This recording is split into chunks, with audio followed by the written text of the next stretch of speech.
Hi everyone, my name is Leanne and today I am bringing you my Christmas to be read pile. I have got festive for the occasion, you can't see, but I've got pudding on my jumper and it says just putting it out there. Normally when I do my Christmas to be read pile, I have to decide quite in advance what I'm going to be reading because normally I come back to Dublin a couple of days before Christmas and then fly back to wherever it was that I was living at that particular time. So I would have to pick books in advance that I wanted to read over Christmas. This year is of course slightly different. I have my whole library to choose from. But I have picked a few books from my shelf that I would specifically like to read the week of Christmas. I'm talking maybe like the 23rd to New Year, like that kind of week. Some of these I will definitely read over that week period. Some of them I might not. I might read them a little bit earlier. Some of them I might not read at all and I'll pick something else, you know. Plans change, people change. I'm not the same person I was 10 minutes ago. To kick things off, I have a set of 4 very small books. You'll probably have seen these books before. These are a selection of Caroline Duffy's Christmas poems. I can't think off the top of my head how many of these she's done. I think it's probably about 10. And several of them I've read before, but these 4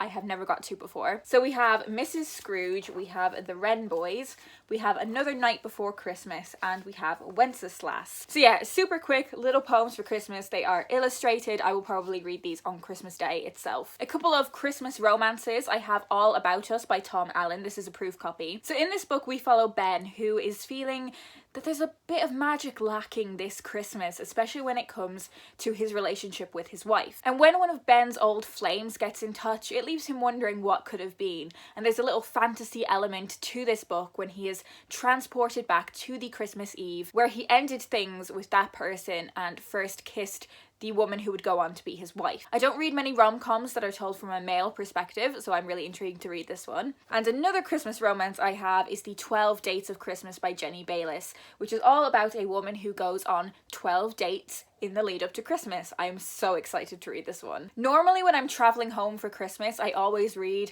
a rom-com book on that journey where I'm going to the airport, sitting in the airport, waiting in the airport, on the flight. I just really have a really strong association with that kind of book for that time period. So I'm trying to replicate that somewhat. Next I have a non-fiction book that I have been specifically saving for Christmas, and that is Dear Reader by Kathy Rensenbrink. I've read a couple of Kathy's previous books and I think she's a fantastic writer, and this is a book all about the joys and comfort of reading, so I think it's the perfect cozy Christmas read for me. I have a couple of other non-fiction books that I think will be pretty light cozy reads for Christmas. I have Mermaids and Fairies, both by Skye Alexander. I read the unicorns version of this book earlier this year and I thought it was a lot of fun. They're books that you can read really quickly that go into the mythology and folklore around these different creatures, their representations in art and literature. They're not particularly serious books, they are quite light-hearted, and I think while they're books that you can read really quickly, they're also books that you can kind of dip into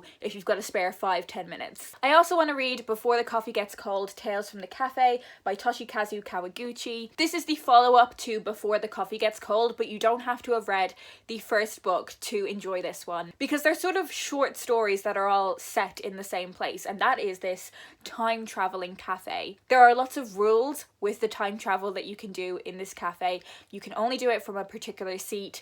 You can only time travel to speak to people who have been in this cafe before. You can't alter events in any way, so if you did something in the past, it wouldn't impact your present.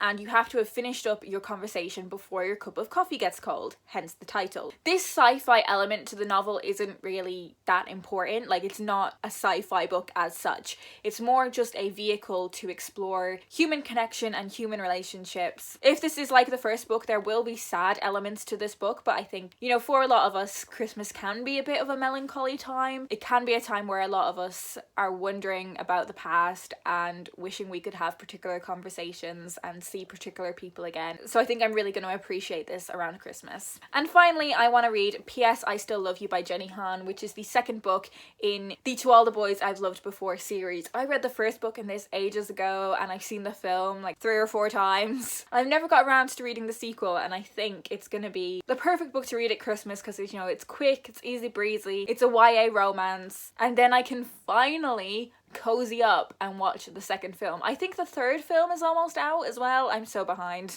But that is it. That is everything that I want to prioritize reading at Christmas. As I said, plans may change, but that's my current plan. Have you read any of these books? What did you think of them? What are you excited to read this Christmas? Leave me a comment down below, and if you want to find out anything more about any of the books I've mentioned, they will be linked down below in the description as well. I hope you guys are doing well, and I hope you have a peaceful Christmas. Whatever you're doing, wherever you are, I hope you guys are doing well, and I will talk to you in my next video.